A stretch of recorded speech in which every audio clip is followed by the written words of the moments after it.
it is a damning indictment. It outlines incompetence, complacency, dysfunction. It shows a culture of suppression and oppression.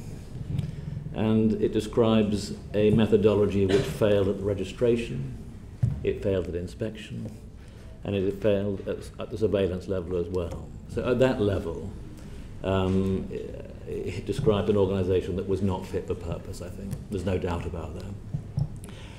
What it also revealed was very strong evidence, and we have not, and we've asked to see all the evidence from Grant Thornton, all the transcripts that they took, of a cover-up. Of a document. Yeah, a meeting took place, a paper was produced about addressing some very serious issues about Morecambe Bay, and then that paper disappeared. It didn't come to the board, it didn't go to monitor, it didn't go to any other internal committee within CQC. Now that is very strong evidence to me of suppression. There is also evidence in the report of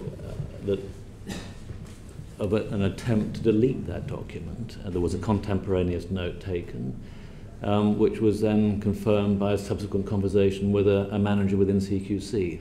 I mean, since David became chief executive last July, the culture has started to change, and the culture is now much healthier than it was. And I'll just cite perhaps one example of that, and we'll come to this later on in more detail, I'm sure. That in September, I can give we can give a commitment to this committee that we will publish a list of all the hospitals that we are concerned about and why we are concerned about them. I mean, that, it seems to me is really what we're here to do. Yeah.